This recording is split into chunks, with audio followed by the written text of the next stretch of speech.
Yo, good morning, yo. What's happening? Yo, the NBA has been a wild place today, yesterday, most especially. All right, so in case y'all didn't know, head coach Scott Brooks and the Washington Wizards have agreed to mutually part ways. They couldn't come together on a new contract. So Washington effectively is looking for a new coach. And I honestly don't know who's out there to take up those reins. But they got something. They got something there, man. Beal and Westbrook is a dangerous combination. They just gotta kind of round out the rest of that team. But there's something there, so I hope they find a good coach. I joked yesterday that it was gonna be Stan Van Gundy since he and New Orleans mutually agreed to part ways after one season, a 31 and 41 season. Not the best season in the world, and they had playoff expectations. But I mean, I don't know if it was just him. I can't just point at that team and say, "See, it was the coach," because this team has been underperforming for decades. It seems like it's funny how New Orleans doesn't really get talked about as one of those franchises, but Zion is on his third head coach, and there's no trajectory right now.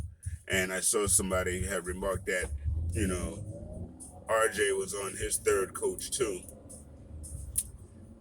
I I don't know if I felt the ways about that, but at the end of the day, yeah. But this might be RJ's last head coach for a while.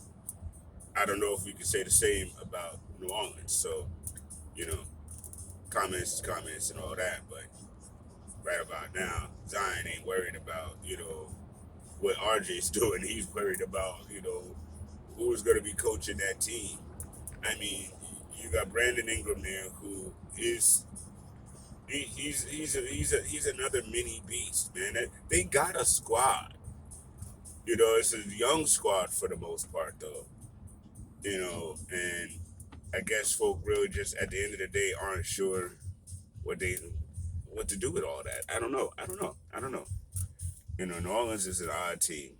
You know, they kind of remind me of the Kings in a way because the Kings have a boatload of talent. They just ain't going nowhere. I mean, I don't know. I know.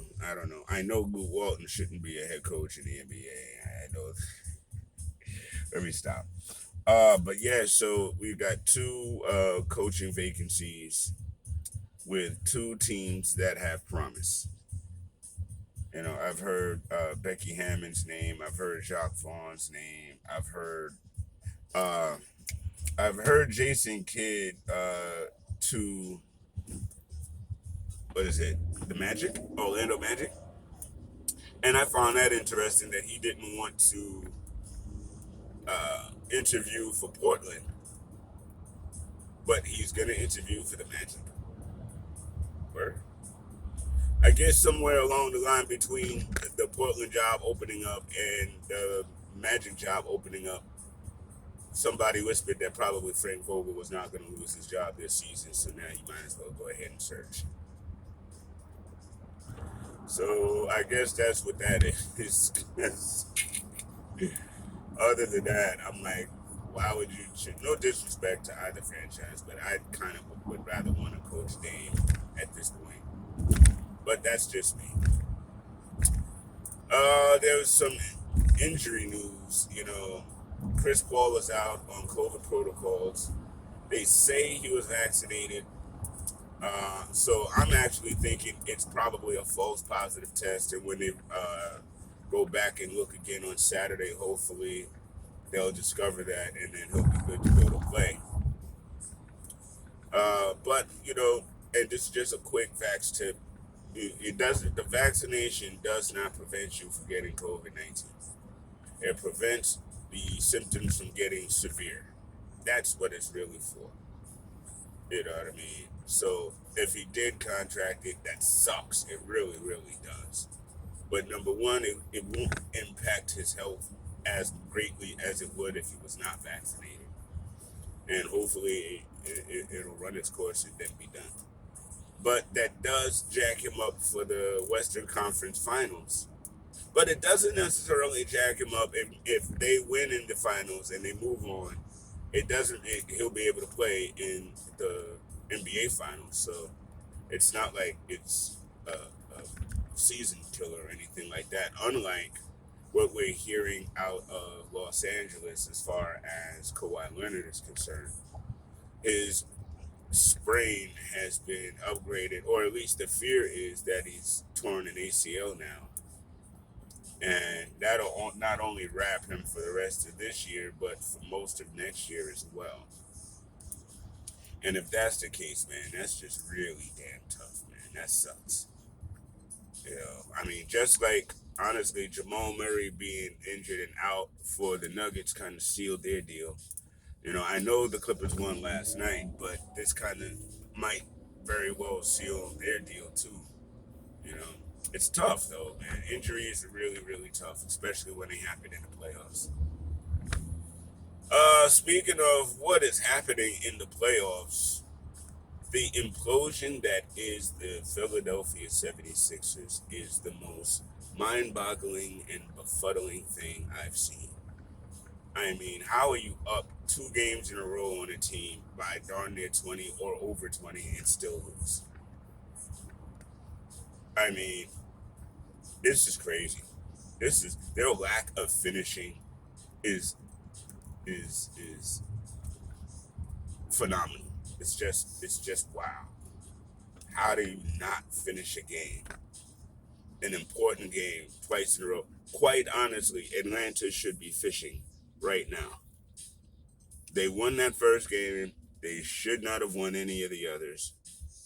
And they were on the road to not winning any of the others. And that's why I say it the way I say it. But credit to them for sticking in. But I'm sorry. I'm not giving Atlanta all that much credit because they're the same team that was down by 20 in both games and should have been put away. You know, the hacker Ben is working because man, that young man cannot shoot free throws. And I don't know what it is like Embiid. You know what I think they need to do with Embiid? I think they need to rest him till halftime. Don't let him play until the second half because it seems like he loses steam by the fourth quarter. He's been fire in the first half of these games, but it seems like even he loses some steam. So if you bench him until the second half, now he's only playing one half a game and one half of the game, and he can like go off and be all beastie and have enough energy till the end. And I don't know, man. I don't know. But I also noticed Tobias Harris has been playing great up until the fourth quarter. You know what I mean? He's been vanishing in the fourth quarter also. I don't know, Doc, man. But unfortunately, Doc, this lack of finishing is starting to follow you, bro. I know this is your first year with this team, but yo, you gotta close these guys out, man. And I honestly think you still can, but y'all gotta actually want to win these games and not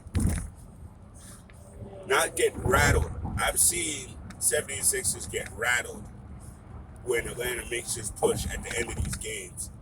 And that's not being mentally tough at all. You know what I mean? You guys got to be mentally strong, man.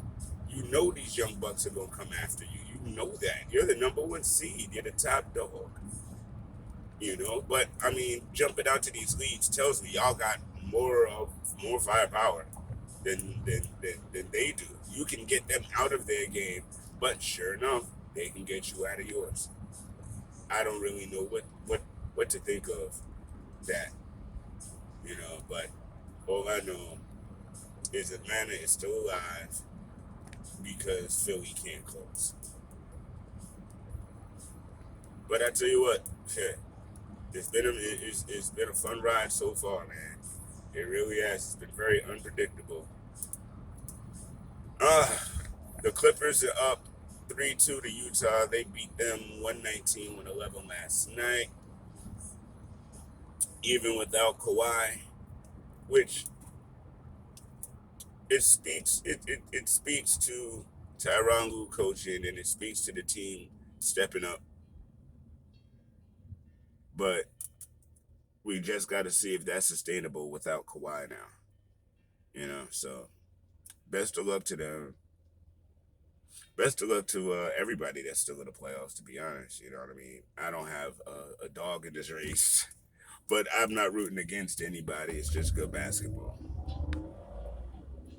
Side note to baseball, real quick. I'm glad my Mets won yesterday, but we got to sit Jacob DeGrom.